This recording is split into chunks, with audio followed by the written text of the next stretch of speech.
Fight on, brave boys, fight on. Mash them down, brave boys, mash them down. Warrior, warrior, warrior, warrior, yeah. Warrior, warrior, warrior, warrior, yeah, yeah, yeah, yeah.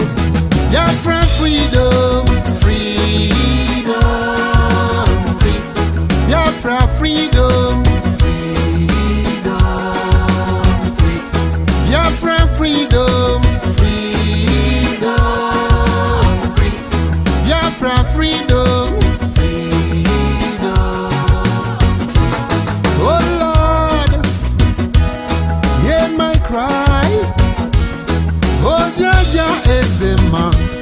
Hear my plea.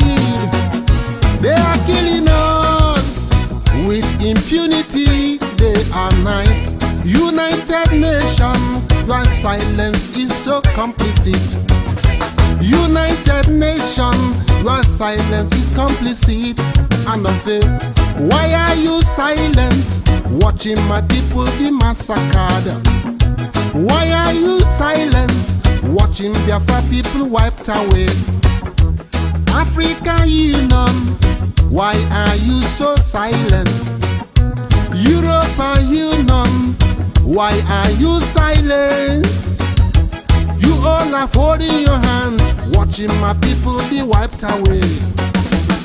Biafra freedom, freedom, freedom. Biafra freedom, freedom, freedom. Biafra freedom. Freedom, freedom, we are the lion.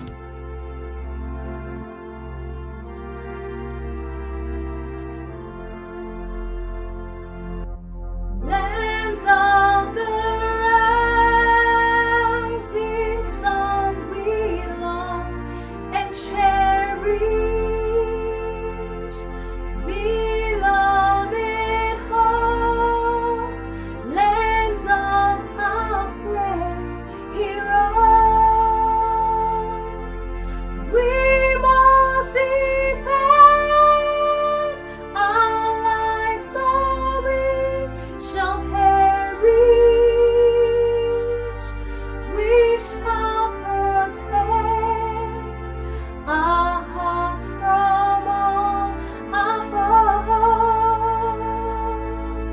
But if the prize is death for all we hold dear, then let us die without a shred of fear. This is the Broadcasting Corporation of Biafra. Great God of the universe, Eke that created the world, the benevolent God of our ancestors, land of the rising sun. We have gathered again in great numbers today, for a toad does not run in the daylight for nothing. If one sees a toad running in broad daylight, let it be known that something is after its life. Great deluge have assembled against us and must be scattered by a divine tempest sent by you.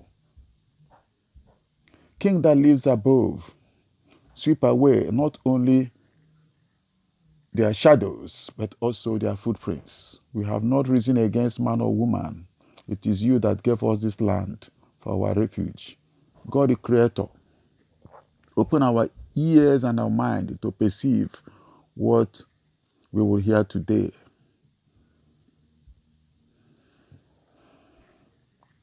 You are the one that have given us life. Now give us what we use to sustain it. Give us a kingdom with great wisdom and an abundant freedom. It is said that a visitor must not overshadow his host, but when going, may he not depart with a protruding back. The little Ekwe have started at peeling the Ikoro, the great wooden gong. We are experiencing darkness in broad daylight. Please help us to uproot all the nefarious weeds from the length and breadth of our land. Let the kite perch, and let the egret perch, and let the eagle perch. A church should not be overpowered for what God have given to him. Guide and accompany us as we proceed on this our journey, for we are banking on your strength to reach to this our destination.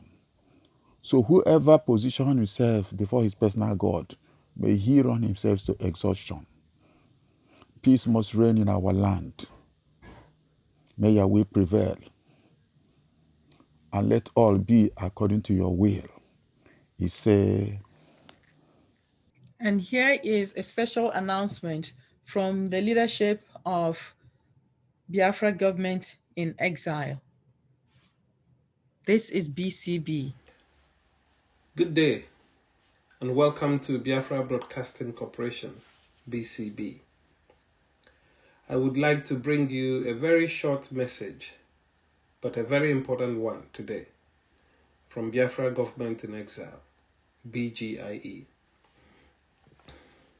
I would like to focus my statement today on two things. One, the continued incarceration of Mazen Nnamdi Kanu, who was kidnapped by the Nigerian security from Kenya in an illegal act of extraordinary rendition.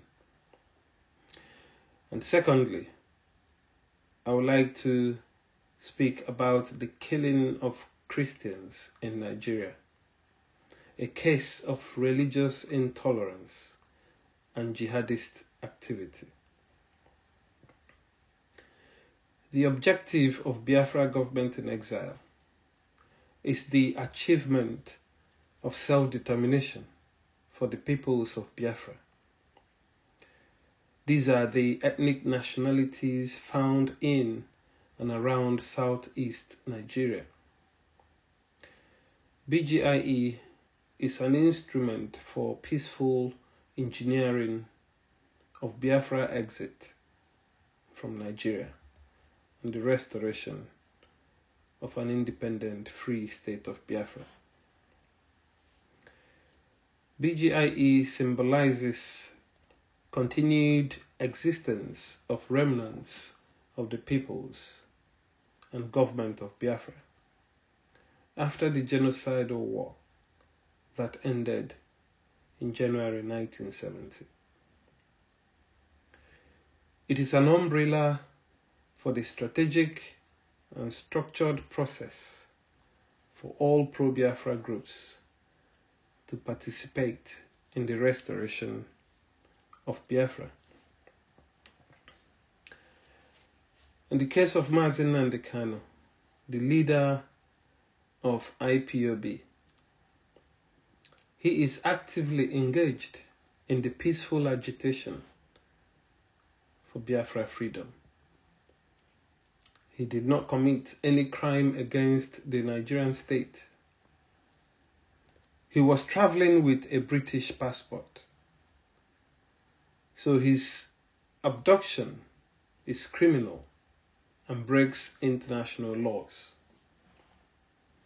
We therefore call on both the UK government and the Kenyan government to immediately work towards securing his release from this illegal detention in the Nigerian security prison.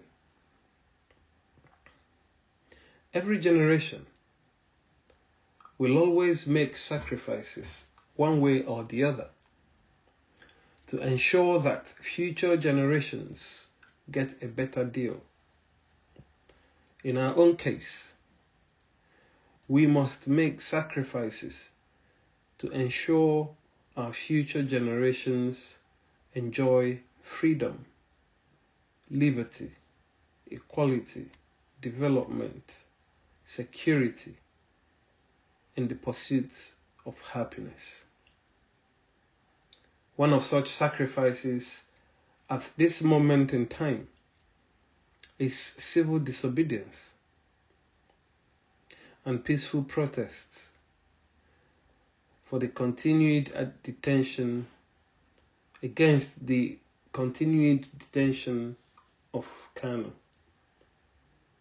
A sit at home is one of those civil disobedience activity.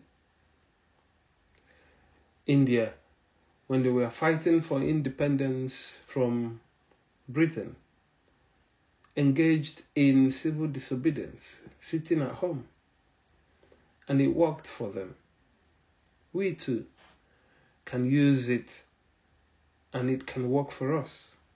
However, all forms of violence and brutality must not be used to enforce compliance. No Biafran, regardless of your group or affiliation, must attack, brutalize, destroy property, or even kill another Biafran. We are one people. But individually, we all reserve the right to have different views and opinion. So those divergent views must be respected. On my second point, I want to draw from the report of Inter-Society for Human Rights on the killing of Christians by Nigerian jihadists. In the last 12 years, over 40,000 Christians killed. Over 18,000 disappeared permanently. And over 17,000 churches attacked by Islamic jihadists and terrorist Fulani herdsmen. In most cases, these Christians are Biafrans. And we find these numbers unacceptable. Nigeria has become one of the most dangerous places for Christians to live in and worship their God freely. Organizations within international religious freedom platforms should take serious consideration of these damning findings by Inter-Society. The restoration of a free, independent, secure state of Biafra will guarantee religious freedom and protect Christians and members of other religious groups within our sub-region. The slaughtering of Christians in Nigeria and anywhere else in the world must stop. Finally, let me use this opportunity to call on every Biafran, home and abroad, whether you are from Ijoland, or from Ibibia, or from Igbo, or from Efik, or other ethnic nationalities within Biafra. Come out now, stand up now, boldly, and support the restoration of the independent state of Biafra, so that Biafra can exit peacefully from Nigeria and once again become a thriving nation. Let us together secure the future of future generations. Let us together build a modern nation where everyone is equal, man and woman, and local communities are in control of their resources, their destiny, and their development. This is our hope, and by the grace of God, we shall achieve it. Thank you, and God bless you, and may God bless the Republic of Biafra. Here is a special announcement from Biafra Government in Exile. Biafra Government in Exile, BGIE, invites all Biafrans in diaspora to a virtual meeting. The theme is Towards a Comprehensive, Peaceful, and Orderly Exit from Nigeria to Restore Biafra. The event will take place on Saturday, August 21st, 2021 at 8 p.m. Biafra time. Meeting ID on Zoom is 8647 465 9302. Passcode 867431. This is a special invitation from Biafra Government in Exile. You are listening to the Broadcasting Corporation of Biafra, BCB. I am Rose Ama. Here is our news bulletin. News about Biafra. Barrister Ifeanyi Ejiofor, the lawyer to Nnamdi Kanu, the leader of the Indigenous People of Biafra, IPOB, has condemned the British High Commission for its lack of consular representation for Mazi Nnamdi Kanu, who is a British citizen. Barrister Ejiofor also claims that the Nigerian DSS has continued to deny them access to their client. Kanu is still being held by the DSS in Abuja. His trial date has been postponed to October 21st, 2021. Barrister Ifeanyi Ejiofor made the accusation while speaking on Arise TV's morning show on Wednesday, July 28th. He said, quote, "I can confirm to you that British High Commission is not doing much about this case. I can confirm to you that there is every likelihood of connivance in what happened to my client," unquote. At the time of his abduction from Kenya, Mazi Kanu was traveling as a British national. Nnamdi Kanu renounced his Nigerian citizenship following the attack by the Nigerian army during their Operation Python Dance, which killed 28 people in Kanu's family compound 5 years ago.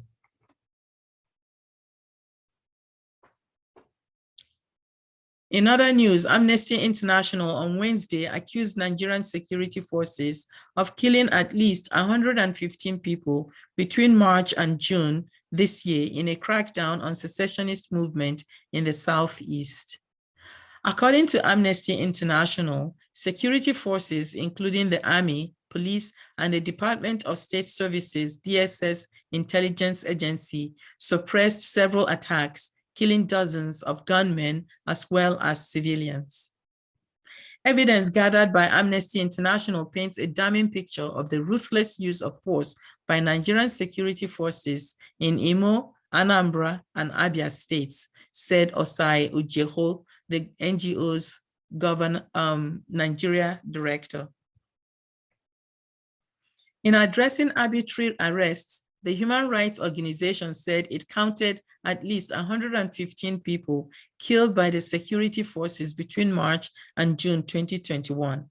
The Nigerian police did not immediately react to these accusations. Quote, "I have not seen the report. I can therefore not respond," said Frank Mba, spokesman for the National Police.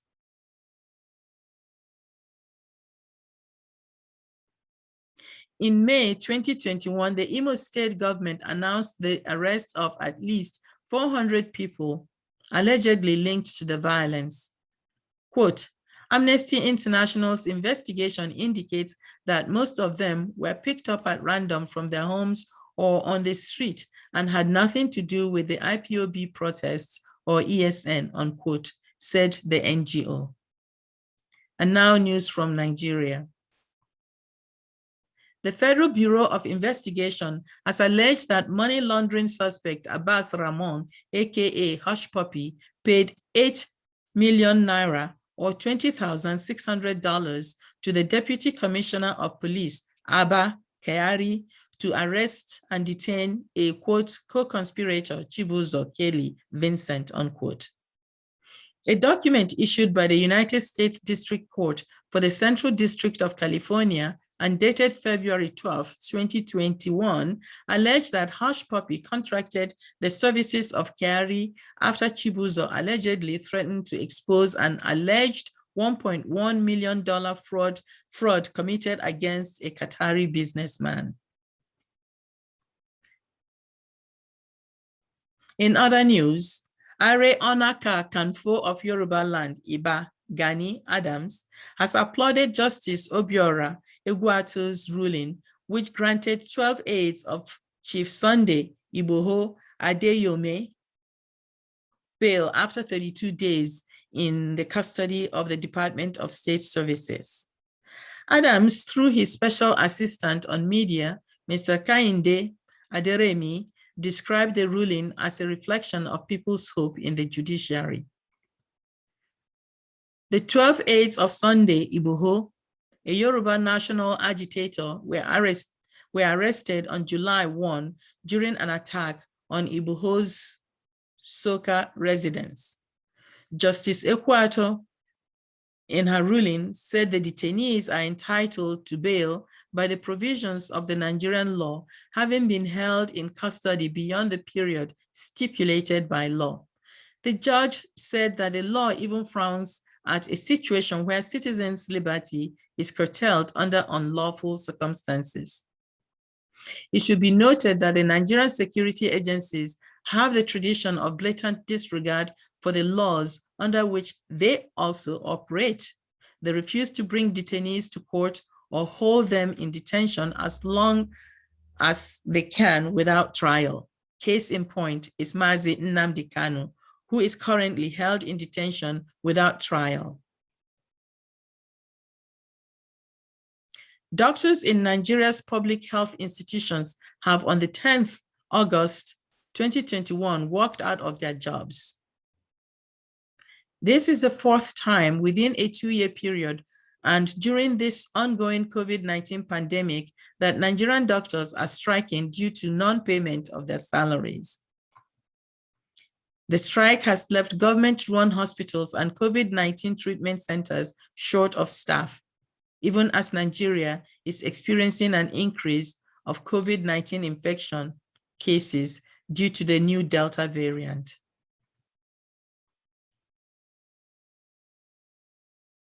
The All Nigeria Confederation of Principals of Secondary Schools on Wednesday, August 4th, lamented the spate of kidnappings of school children in Nigeria. The ANCOPS president, Mr. Anselm Izuagie, stated this during the inauguration of the ANCOPS Secretariat in Gwagwalada, Abuja. Izuagie said principals of the affected schools felt helpless that they could not protect the children under their watch. He added, quote, "It is an unfortunate thing for people to target innocent children and use them as bait to make money, and nobody is doing anything about it," unquote. In his reply to the principals, a former president of ANCOPS and serving Senator Ibrahim Shakarau, who was the special guest at the event, called for more budgetary allocation to the education sector. It is not clear at press time what the senator means by calling for more budgetary allocation to schools in this era of insecurity. Should the principals use the funds to hire their own security personnel or share the monies amongst themselves or just close the schools? Ironically, rather than calling for the strengthening of security for students and school staff, the senator offered more money. Moreover, the likelihood of such increase in the schools or education budget remains to be seen. What the schools need is greater security for the students and teachers, without which the schools cannot function in the first place. And now news from the African continent, the African Union and Israel. Several African nations and civil society organizations have protested the AU Commission's recent granting of observer status to Israel. Botswana has joined 3 other African nations, South Africa, Namibia, and Algeria, to oppose the African Union's decision to grant observer status to Israel. In a statement, Botswana's Ministry of International Affairs and Cooperation says, quote, "The government of Botswana is of the view that the issue is a sensitive matter that should have been brought to the attention of all AU member states before such a decision was reached, particularly given the long-standing conflict between Israel and Palestine," unquote. The statement added, quote, Moreover, the government of Botswana maintains that a continued occupation of Palestine by the State of Israel goes against the letter and spirit of the Constitutive Act of the African Union, as well as its obligation to respect and implement the respective resolutions of the United Nations, unquote. As AA Anadolu Agency notes, on Thursday, July 29th, quote, Namibia joined South Africa and several civil society groups on the continent in rejecting the recent decision by the African Union Commission to grant Israel observer status at the continental body, unquote. The news agency cites Penda Nanda, Executive Director of Namibia's Ministry of International Relations and Cooperation, as stating, quote, granting observer status to an occupying power is contrary to the principles and objectives of the Constitutive Act of the African Union, unquote. Like Botswana and Namibia, in registering its opposition on Wednesday, July 28th, South Africa indicated that it was appalled, quote and unquote, by the AU's decision to grant Israel an observer status, adding that the AU took an, quote, unjust and unwarranted, unquote, decision unilaterally without consultations with its members. Israel attained observer status at the African Union, AU, on July 22nd, after nearly 20 years of diplomatic efforts. Despite the rejections, Premium Times Nigeria notes that Israel's foreign ministry said, quote, the formal establishment of Israel's observer status with the AU will enable stronger cooperation between the two parties on various aspects, including the fight against coronavirus and the prevention of the spread of extremist terrorism on the African continent, unquote. It should be noted that the AU is yet to respond to the rejections of the member states. In other news, we bring you the story of 3 Israeli filmmakers visiting Nigeria to document the story of Igbo Biafra Jews and who were illegally arrested by the Nigerian DSS 2 days after their arrival. They were then held in detention in cages for 3 weeks. The DSS had arrested them, claiming that they were Mossad agents working to liberate Biafra. The filmmakers, however, deny any connection to any liberation or separatist group. The filmmakers also cataloged their harrowing experience in the video. According to the filmmakers, they were not officially charged or provided any legal representation. They also reveal that the non-Igbo man who was arrested with them was threatened by a member of the DSS who told him, quote, I can make you disappear, unquote. Although this short documentary focuses on the ordeal of the Israeli filmmakers, it provides us with an important window into the horrible nature of the justice system in Nigeria. Nigerians receive little or no justice. They can easily be disappeared, as one of the DSS men said. If foreigners with diplomatic protection cannot receive justice and can be arrested by fabricating charges, what then is the fate of a Nigerian? In our past programs, we have brought to you reports of the disappearances of Nigerians, particularly Biafran youth, and even more specifically, ethnic Igbo youth. How much longer must we continue to ask the Nigerian government and its security forces to produce our sons and daughters who were abducted, many of whom we now believe have disappeared? We also call attention to the case of Mazi Nnamdi Kanu, a son of Biafra, who has been illegally held without trial since his abduction from Kenya. We respond. We demand justice for our abducted people.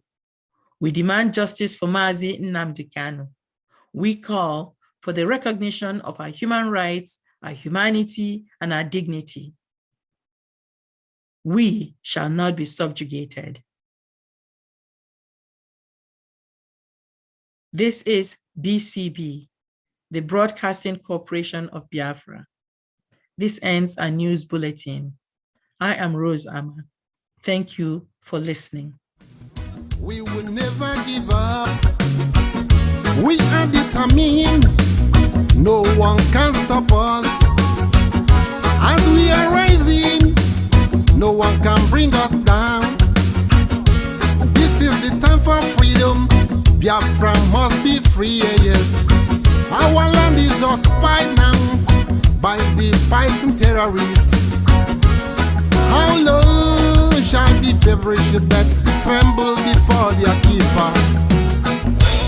Woyo, woyo, woyo, woyo, yeah. Woyo, woyo, woyo, woyo, yeah, yeah, yeah, yo. Biafra freedom, freedom, free. Biafra freedom, freedom, free. Biafra freedom, freedom, free. This is BCB, and I am Rose Ama. We're continuing our conversation with Dr. Eze Moha, the Secretary for Health for BGIE. Doc, earlier, as we're talking, you mentioned, in a way, you actually made me think of the scope of the region that you were looking at as Biafra. You talked about it in terms of the old Eastern region. And I just want to make sure that, we have clarity here. So what would Biafra include in terms of coverage, in terms of geographical, scope? A while ago, I think I was looking at a video somewhere where Governor Wike of Port Harcourt, I think this was actually around the time of the Biafra Remembrance Day. And he was sort of vexed because of the stay-at-home call on that Remembrance Day. And he was saying, well, we're not part of Biafra. We shouldn't be getting involved in this. So if we're talking about the old Eastern region, that would include Port Harcourt or Rivers State, and Wike's area. So who are you including in the geographical area that we are defining, or you and BGIE are defining as Biafra? Have you been talking to any of these people at all? Yes, this is another important question. Thank you for bringing it up, because it's gonna, when the answers I'm gonna give may really explain some things in its own way. Now, yeah, BGIE is aware, and personally, I'm equally aware, being a member of the cabinet, that the geographical area Biafra should be the old Eastern Nigeria. And anybody who is not seeing it that way has no idea of political intrigues.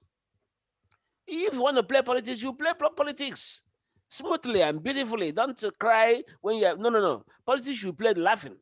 So what the BGI is doing now is that BGI has set up a team, knowing the difficulties, because in the areas we are talking about, there are some people who really don't want to hear of our Biafra.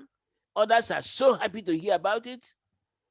There was a video going up now where a 90-year-old woman is telling the story of exactly how they were deceived into saying that they are not part of Biafra. He's telling them to make sure you are Biafra, because when they start killing everything, when they start doing things up there in Nigeria, anybody across the Niger is a Biafran, and you cannot do anything about it. So what the government did now was to set up a commission of highly qualified Biafrans, and they have been going from state to state, from local government to local government, trying to tell the people what it's all about. The intention was to make sure the grassroots knows what actually is happening, because sometimes most of these stories are being told in the radios, in the social media, and the grassroots, where the power rests, has no idea what it's all about. So BGI has taken up by itself. Right now we have covered 10 states. It remains 3 more states to be visited, and then the project will finish. As soon as we round up the states, then we'll convene a meeting where all the local government and the grassroots people met should come together and then let the people know what's all about. We are receiving good feelings from the localities visited. People just say they are sorry. They never knew that this is exactly the story because we were telling them exactly what the charter contains. The charter says the government of Biafra is the government of the people from the grassroots. It's not you are going to Enugu or going to Umuahia or going to Owerri to send representatives. No, the government starts in your village, just like it's done here in Europe. So that's why there's equal development. The government starts in the village. So if the man of the village doesn't give light or road to his people, the people ask him what happened. They know his father, they know his house, they know him, they know the day he was born. So that's exactly the intention of the charter and Biafra, and that is why we're going around now. The mission remains 3 more states to finish, and when it is finished, there'll be a difference in the story because the reports we are getting back show that yes, this is the greatest job we are doing to make sure that people know what's all about. Because people have been hearing stories in the television, in newspapers, but nobody from the grassroots has actually, no woman in the market has been told exactly what's all about. And that's what we are doing now. So we are really happy of what we are doing, telling people the true story of Biafra and who is the true Biafran. We have done that. Like I said, it remains 3 more states. Right now, the team is in Abia State. After Abia now, they go to Cross River, and the last state will be Rivers, and then we convene again finally to take decisions and announce what we have for the world. So that's how we are doing now. So we know very well what we know why. Everybody's there. Everybody's there. And like I said, politics is played laughing, not killing ourselves. So when we do this, and eventually people knew that nobody has any ill feelings towards each other, we can make it. If we fail, okay, there are alternatives, but we must try. They try, and this is what makes us happy. We are trying, and we're getting good results, and that's what it is. Thank you, Doc. You are correct. We have to try. Yes, of course. Not trying doesn't get you anything. What is it they say? If you fall into a hole and you don't start screaming that you are in the hole, nobody would know to come and, that you are in the hole or to come and help you out. So it is our responsibility to try and to do something. We can't be complicitous in our own destruction. They have been killing us. The 1966 pogrom that eventually led to the war did not target Igbos exclusively. It also killed a lot of people from the eastern region because they made no distinction between them and Igbos as far as they are concerned, as you just said. Right now, anybody on that side of the Niger, and once you cross the Benue and you're in that eastern region, that you're all Biafrans, you're all Igbos, of course. And I am glad to hear that BGIE is also in conversation or holding meetings with the other groups to make sure that there is an alignment or an agreement. And it is important to give people space to decide whether they want to join, whether they want to stay, whether they don't want to, whatever it is they want to do, because because that is the foundation of a true democracy. You can't force people into a state, which is not, comfortable for them, or a state that they don't want. So thank you for addressing that. Thank you. Okay, so I have a couple of more questions for you. Go ahead. Shoot. So given this now, because part of what this conversation, just this bit, makes me think of, is the nature of the challenges that this project is faced with or might encounter. So an independent state of Biafra, or at least getting to that point, would require a lot of work, I believe, considering the diversity of the communities or the groups involved. And, the project itself, I have taken a look at the Biafra Charter and I like what it's saying. But now you have to convince people that this is really for them. So what do you see, one, at this moment, as the challenges for getting to this point? Bearing in mind that there are also other groups. You mentioned IPOB earlier, you mentioned MASOB earlier, and then you mentioned one with, somebody moves, so I'm not sure what that group is. So what do you see as the challenges to achieve this particular, what you have identified in the Biafra Charter, or at least that would get us to the point where you have an independent state of Biafra?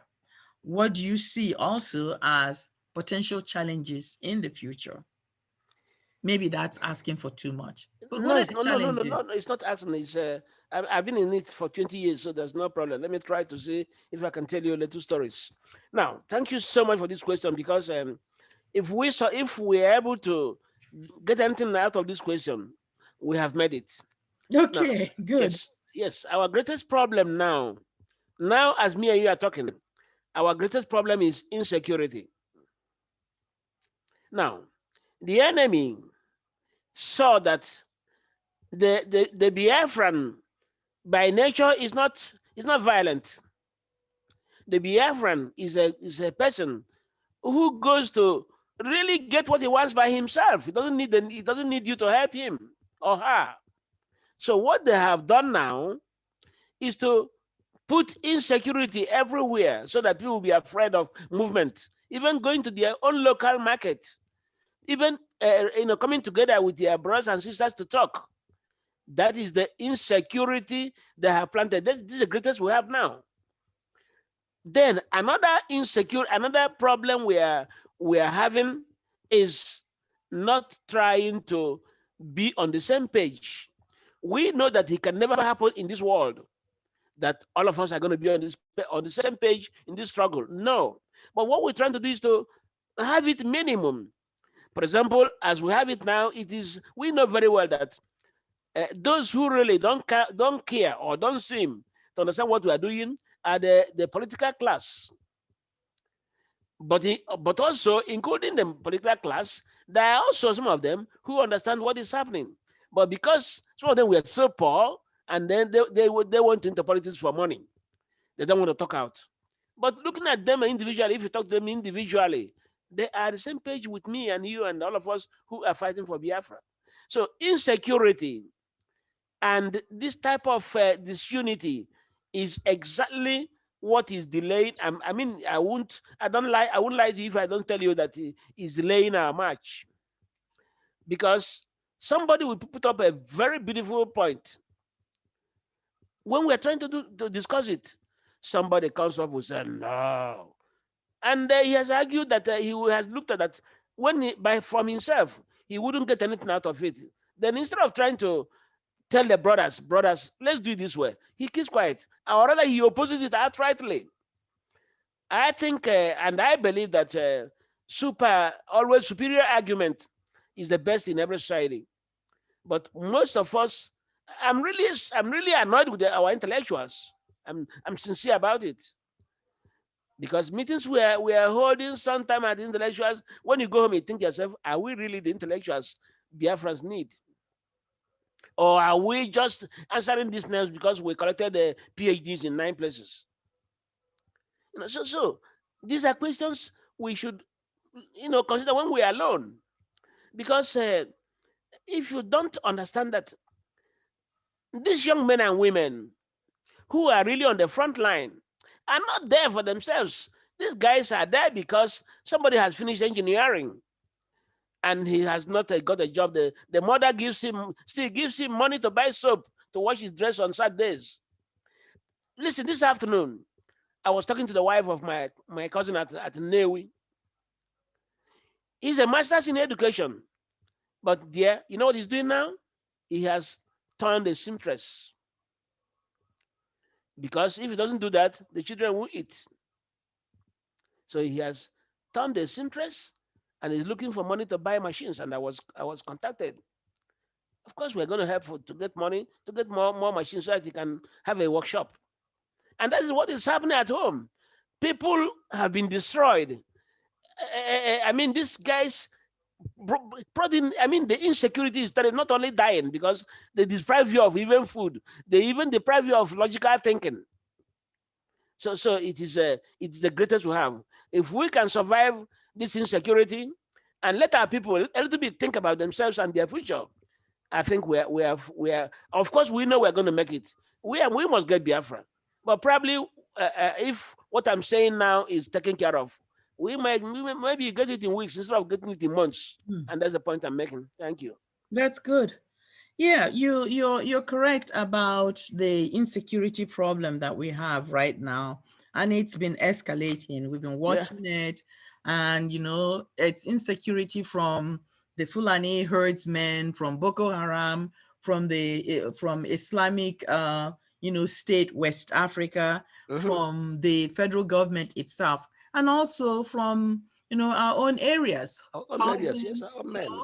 So insecurity, yes, I in an earlier conversation with, some of our guests, we talked about this, that, the effect of this, of course, is disruption, is destabilization, creating a wide range of internally displaced people, all over the community. Of course, if you displace people enough and force them into refugee status or remove them from their land, what else do they have? I mean, what is the struggle all about except for the land, So, but, the other point that you make that I also find interesting, which, I have been thinking about this a lot, is yes, for sure, in any liberation struggle, you will always have multiple positions. Take a look at all the liberation struggles that we know in Guinea-Bissau, in Mozambique, in Angola, in South Africa, which is the most recent one for us, in Ethiopia, even in Sudan, even here in the United States. So there isn't, that we've never had a history of any kind of liberation struggle where you don't have people, you don't have multiple positions. Malcolm X or Martin Luther King, Steve Biko or Nelson Mandela or COSATU or UDF or the Inkatha Freedom Party, or you go to Ethiopia, you've got all of those, the Eritrean, Tigray, Ethiopian, all of those liberation forces or fronts. It does make sense to have something, similar to that here in this case. But at the end of the day, the goal is the same. And one thing that I think you keyed on is the issue of corruption. No person in their right mind should see a liberation struggle as a means to make money, to enrich himself or herself. A liberation struggle should not make you rich. It's not for the individual. So I would say, to add to what you're saying, that, these people who have enriched themselves, by claiming that they're fighting for Biafra, the liberation of people, should take a leaf or a page from the, books, history books or liberation, struggle books of the people I have mentioned. Mandela spending almost 28 years of his life in prison for one thing. Think about that. Steve Biko dying. One thing, and I'm not telling them to go die. No. Biko was, he didn't become rich, right? No. Mandela didn't come out of prison rich. No. And even when he came out of prison, he served his term as the first truly elected president, and he walked away. Yes.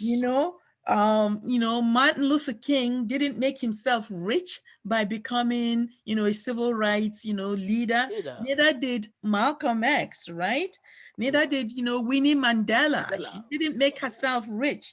I don't recall Samora Machel or Julius Nyerere, making themselves rich out of, their work with these, the struggles for independence or liberation in their own nations. So perhaps that's what our people should do. I think, part of it is that some of these people have no sense of history or what these, historical figures did and how to do it. So it might be useful to hopefully, look at these figures as models for how to lead a group or how to engage in this very important issue, because it can't be for money making. If the goal is to make yourself rich, then what are you going to do when you become the leader? Are you I going wonder. to rob the rest of us blind then? Yeah. Yeah. So this is, I am so happy that you brought that up, because I have been thinking about it for quite some time, wondering, what does this mean? How is it that you can all save so much money and offer it to somebody to say, hey, help lead us, and the person takes the money and walks away to establish, hotels and plazas and Yeah, it's terrible. buy aeroplanes or whatever it is they did with the money? Yes. What happened to the people? It's the people's money. Yes. And maybe the other thing to do also, which is part of the problem we have, is that our own people, as citizens, we need to educate ourselves on these things, and we need to be able to hold our leaders accountable. I don't see that. That is part of the problem. In fact, so she's mentioning this. Now, let me tell you one small anecdote, or as the Spanish would say. Let me tell you something that really happened, not very important, and done by individuals on their own. Now, a group of us, decided to do an inquest about 5 years ago, taking a sample number of people, the young people, the ages of 20 to 48. Now, so when we did this inquest, something terrible came up, and that's exactly what is going to buttress the problem of this love of money and insensibility of things we have in Igbo land, particularly. Now, this is revealing, and when we had it, it was so revealing that most of us thought, "Oh my God, is this really true?" Now, this inquest shows that the ages of 20 to 48 are more in number in Igbo land. Now, this age bracket, 20 to 48, have more money than any other group. Now, two things: they are more in number. They have more money than any other person. But the calamity of it all is that they are the less educated. That is our problem. So these boys go in for they get they can kill and make money. But this is our situation today. That in our population, those that should be where the life is really humming, we have the group of idiots. They have their money, but they don't have education. I mean, when I mean education, I mean normal education. They don't have it, and that's where we are today. Anything you are telling them, if you're not geared on their money, they call you a stupid man. You are a PhD. Come and tell us what to do, and that's our undoing. And that's exactly one of the things we are fighting against. To let them realize that money is very wonderful, but money is not for everything. You can have your money, but you can't even use your money to talk to somebody else. You can have all your money in the world, but you cannot advise anybody. And therefore, this is a very piece of information we even would want to BCB to help us tell these boys with their money that money is important. Money is meant to solve problems. Then when money becomes problem, I don't know where we're going. You're right. Yes. You're right. In fact, our program, our next program focuses on the youth and people within this particular age range. Exactly. And I have been doing a number of ethnographic interviews or conversations with some of them. And what you just said has come up again and again. And each time I'm shaking. They said to me, yep, their comments generally are more like, well, we go to school. We see all these people who have gone to school, have received degrees, and Yes. are not doing anything. And of Yes. course, most recently, you hear Buhari saying, I want to tell the youth that there is no more vacancy for them in the federal government. Exactly. So why, You know. so they said to me, why bother? There's Why no bother? vacancy. We can't get, jobs in with the federal government or anywhere. Anywhere. Education is not getting us What for? anywhere. What So for? why go to school? And it Yes. might, I'm not justifying, I'm not saying that they shouldn't, but I'm trying to explain to you or say to you, this is what they're telling me. Yes. And then, of course, alongside that is that they are also the ones that are not very committed to the issues. Because they have no idea. They Yes, don't even yes, know what it's all about. yes, No, they don't. They yes. have no idea, and that's where it is penning so much. That, for example, there have been times when I will go home, get people together, let's talk. I love talking to younger ones. But you see that at the end of it all, a small boy will just open up and tell them, let's go, leave that man alone. Mm, He will just say it very casually, and you would think that what he's saying is the normal way of saying things in life, because they have no idea what decency means. They have no idea what it means in the morning to come back and see your brother, your senior, and say good morning, sir. They don't know that. it's rather unfortunate. In Very fact, unfortunate. Yes. yeah, in an earlier conversation with ABM, he really, honed in onto that. Yes. I'm going to paraphrase him, and I hope correctly. He said something to the effect that if the Igbos have a sense of, self awareness or self understanding, that that they would probably, they'll be better or stronger than they are now. His idea is that they have lost their core values, and I think that's what you're saying. That's right exactly now, what I'm saying. whatever Yes. those core values are, that culturally, that held them together, seem to have disappeared with this particular generation. And it may be a generational issue. Yes. But then the issue also is, how do you help a generation that is disillusioned? Because that's what I'm seeing.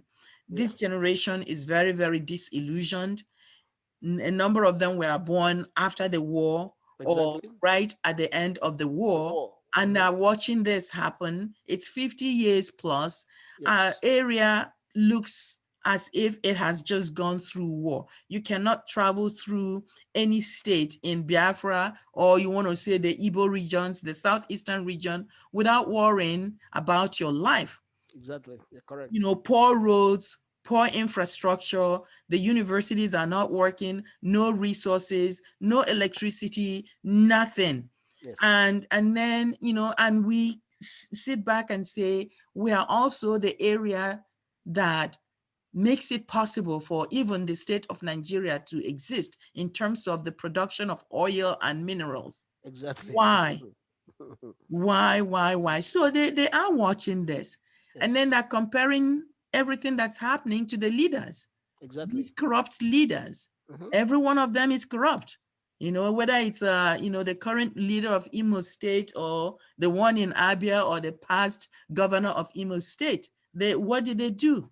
Or Nothing. even the president of the Federal Republic of Nigeria and all Nigeria. those representatives and legislators, they Mm. all have aeroplanes. How Yes. on earth would somebody have a petroleum station who doesn't have anything to do with the oil producing area? Exactly. Because And it's you from the have north. aeroplanes, Yes. multiple Mhm. aeroplanes. Oh my God. Okay. Mm. So these young people are watching this. Can you Yes. blame them? No. I don't know. I mean, I would say I can't really blame them because, they're dealing with the wrong models. Yes. Why we don't blame them at the same time want them to think is because of what is happening to us. If we said we don't care and we keep quiet, then we're all gone. But if we at least complain a little bit, just do as if if you are worried, that the matter will be a little bit fair. But when everybody is okay, well, let this happen. I need this. If I don't get it, let me scatter it. That's the situation. So nobody's blaming them. In sincerity, I cannot blame them. In our days, when I finished secondary school, I had a job immediately. What more when I finished university? But now you see university graduates roaming the streets, and my greatest annoyance is going back to the same parents to start getting the money to go out for weekend. It's so wonderful. It's so painful. But but given that, and at the same time, I want to make it clear that I am not condoning, some of what the lack of accountability in the youth. I am not condoning their decisions not to go to school. I am not condoning irresponsibility. But what I'm also asking is, how do we make our leaders accountable? How do we provide good models of citizenship, which is really what we're talking about for this young generation, knowing that it is this generation that we're talking about that would ultimately become the next leaders of tomorrow, right? Exactly. Yes, yeah, because listen, I'm old. I'm done. Me too. Okay. So we are not going to be, I have no intention of being there, forever. I don't want to be a dictator. It's not even my desire. I'm retired already. Okay. My children don't do it, it's their business. So here we are. Yes, I'm retired. The next generation is the generation we're talking about. Exactly. But, okay, given that, then what does BGIE have any programs, for them to help prepare this generation for what's about to happen? Because if we don't do that, this whole struggle, this whole work that you are talking about will be meaningless. If we end up with a generation that is not committed, that doesn't have a sense of its history or its responsibility to, the larger, community, what is the use? BGIE has a real program for that, because knowing that if we continue with Nigeria, it is impossible for these children to be human beings in let's say in 10 years time when they become adults. Therefore, what BGIE is trying to do is to really enhance the importance of knowing that Biafra is the solution. Let us get committed and get our own home by our own standard. Let us really put in our moral values. And the Biafran area is a place where people have dignity to life. Let us see if we can do that, because the Nigerian society as a phenomenon has failed everybody. So it is only Biafra is our hope. And that's exactly what BGI is doing. Every program, the Iroko program is geared towards letting the youths get involved in governing, to know exactly what it means to be responsible, to be told you are in charge of this and you execute it and tell others, yes, I've done it, and they see it. That's exactly what BGI is trying to do by forming the provisional government loaded with all the young men. All the young men, most of us are not in we are there trying to, in the just like we're in the BGIE, trying to make sure that things are done very well. But the execution lies mostly in the hands of the younger men. The Prime Minister is an example. When we met the Prime Minister, he was the smallest, youngest amongst us. But we knew that he's a young man and he's pushful. So immediately we elected him the Prime Minister. All of us were there. We elected him the Prime Minister. He's the mate of my son. So the intention was to encourage the young men that this is their time. If they don't do it, nobody's going to do it for them. And thankfully, the PM is, as of today, is doing it. He's not disappointing anybody. And we hope that more of them will help. Will be a model to others who probably didn't have as much opportunity they have. And that's what we are trying to do. This is BCB.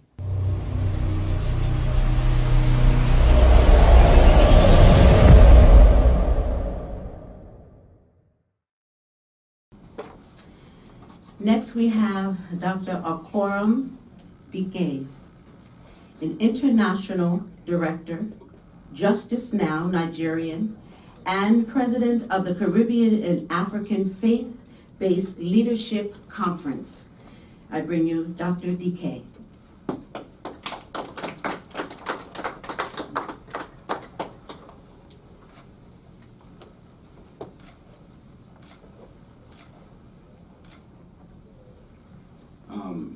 ladies and gentlemen, members and friends of the Organization for Biafra's Freedom, other distinguished guests, members of the press, I greet you. I am here to help to amplify the voice of those who are advocating against the killings in Nigeria, and in particular today, the Organization for Biafra's Freedom. I stand here as a Nigerian, an American, a Jamaican, a Nigerian born in the island of Jamaica. I stand here as one that has families living in Igbo land or Biafra land. I have families living throughout Anambra, in Onitsha, in Imo State, in the village of Uzuakole, Urala, in Abuja, in numerous places. I stand here as one who has traveled home and has traveled to almost 20 states in Nigeria. My last visit to Nigeria, I spent 3 months. I stand here as one who has visited sites in Nigeria, and I've seen the IDP camps, the internally displaced camps, where a number of our residents cannot return to their own homes because their families are slaughtered.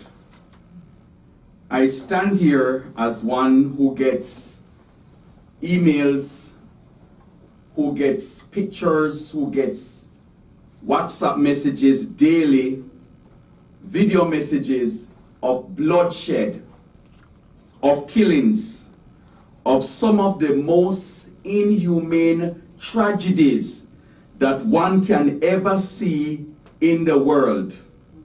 Slaughtering worse than what happened to animals. I want to say that I am aware of numerous voices that are advocating against the killings in Nigeria. There are groups called Justice Now, which I am a part of, where we do have forums online once a month against killings. There are groups such as Concerned Nigerians. There are groups, other diaspora groups. I stand here as one that has been to Congress. We have met with Congresswoman Sheila Jackson-Lee, Congresswoman Frederica Wilson, members of the African Subcommittee and Foreign Affairs Committee, and we have advocated. I have brought religious leaders from Nigeria, not only from Biafra land, but from other land, who have been coming to this country, investing resources, airfares, hotel bills, to advocate against the killings in Nigeria. I must also bring awareness of groups in Nigeria that have attended the Religious Freedom Conference here in the US to advocate. President Trump administration organized maybe the largest conference on religious freedom in the world under his administration, under the leadership of Ambassador Sam Brownback, who has been to Nigeria and has met with the Sultan of Sokoto and other leaders in the north to speak out and to amplify the voice of the United States government against the killings. The US government, in my own awareness, State Department, has also published extensive detailed reports with good statistical data documenting their awareness of these killings. The US government have had hearings where they have condemned the killings in Nigeria. But we are all concerned because in spite of the utterances made by our government, it seems as if these utterances are not taken seriously by the Nigerian government and the perpetrators of violence in Nigeria. And so I want to stand with you and others that are speaking and say enough is enough, and the best is not good enough. What has been done is not good enough. The toll gate killings, the NSARS, and all these activities has brought national awareness of the killings in Nigeria. CNN recently counteracted the lies perpetrated by Nigerian government and have used their technology to show the world the killings that have been done, the hidden things that have been done to our people. And so I am standing here to amplify your voice and to support this cause.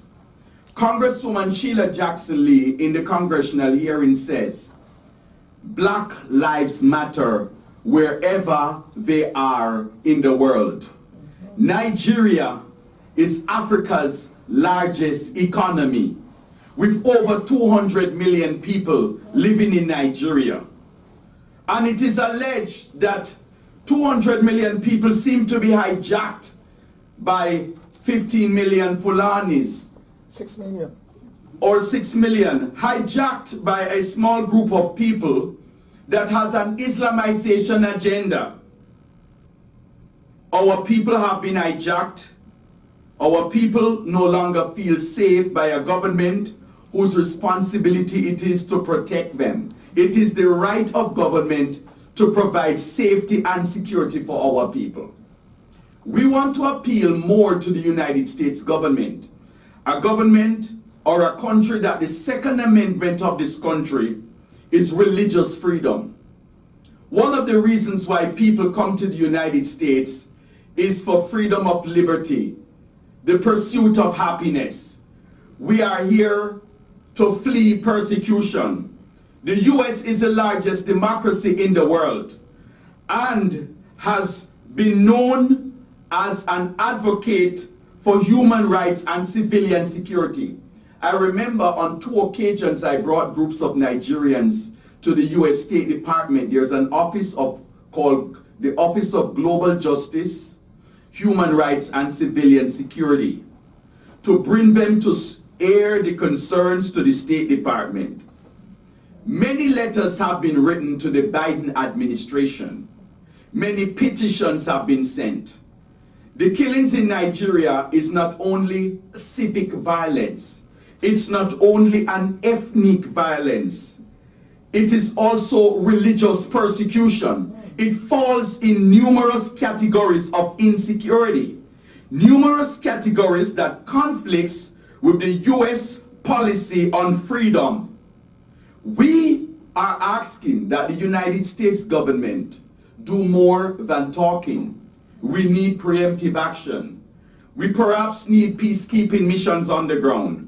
We need more action from the United Nations, more action from Europe.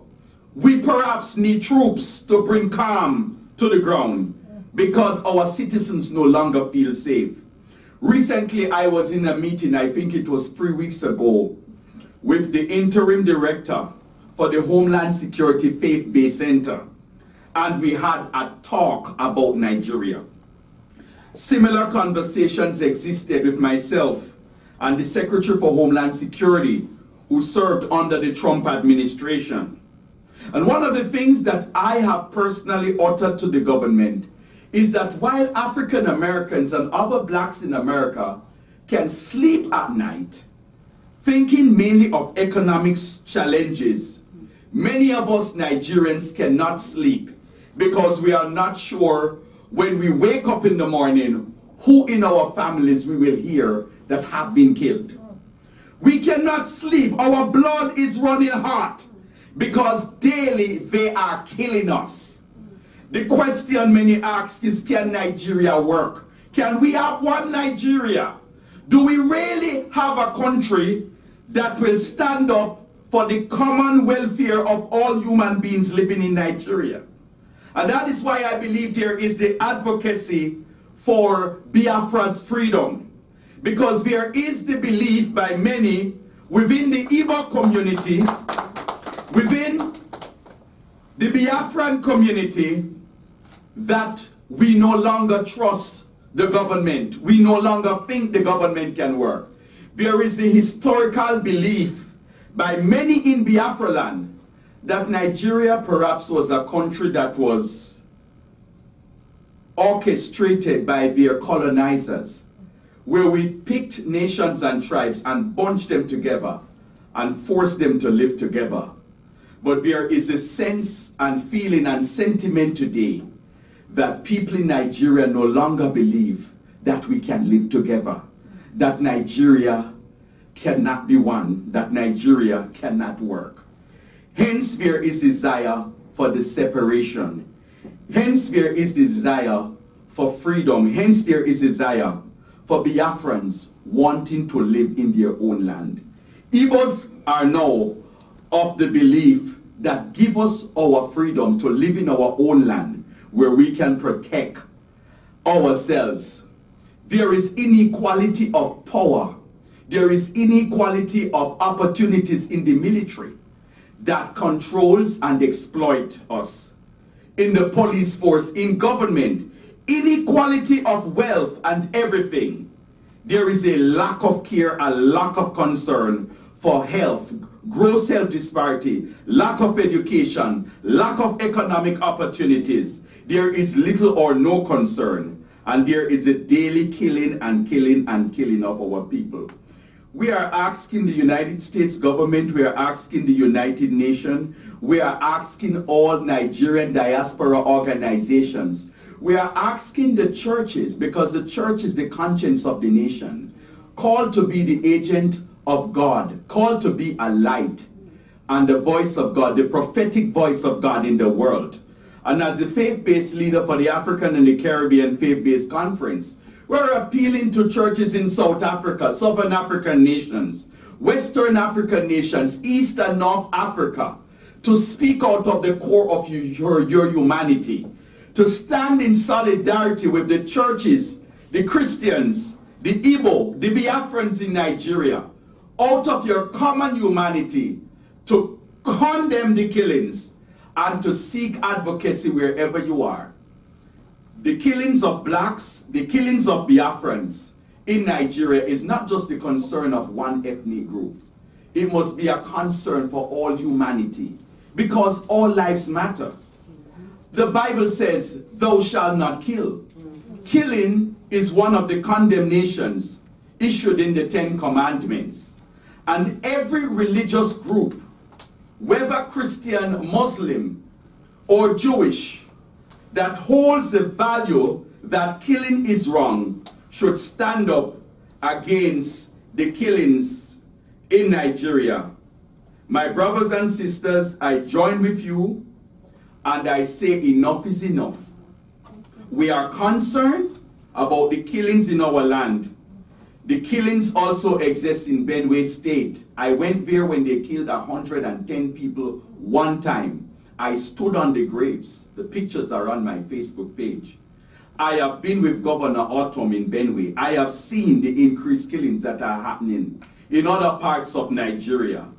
So we are condemning the killings in Biafra land, but we are condemning all the killings in Nigeria, period.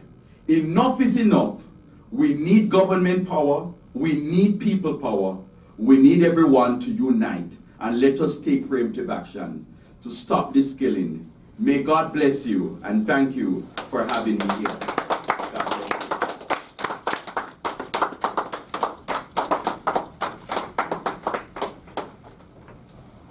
Thank you so much, Dr. DK, and my heartfelt prayers for your family that's still there and everyone's family and the people of Nigeria. This is the Broadcasting Corporation of Biafra. Thank you for listening to us today. Join us next time for news, cultural, and educational programs. This is the Broadcasting Corporation of Biafra, BCB. Freedom, freedom, freedom. That is all what we need. That is all what we want. Freedom. Oh Lord, hear my cry. Oh Jaja Ezema, hear my plea. They are killing us with impunity day by day. United Nations, your silence is so complicit. United Nations, your silence is complicit. And of it, why are you silent? Watching my people in MasterCard. Why are you silent? Watching Biafra people wiped away. British government, why are you silent? Ow! Biafra freedom, freedom, free. Biafra freedom, freedom, free. Biafra freedom, freedom, free. Biafra freedom, freedom, free. That is all what we need. Freedom, free. That is all what we want. We wanna be free, like the birds on the air. We wanna be free, Lord, like the fishes in the river, yeah. We are tired of living as one in this nation. All their plan is to exterminate my people. Biafra freedom, freedom, free. Biafra freedom. Hail to Biafra, consecrated nation. Oh, fatherland, this people's holy pledge. Defending thee shall be our dedication. Spilling our blood will count our privilege. The waving standard reachable, it's the free shall always be a flag of liberty. We shall emerge triumphant from this ordeal, and through the crucible unscathed we'll pass. When we are poised, the walls of battle to heal, we shall remember those who died in mass. Then shall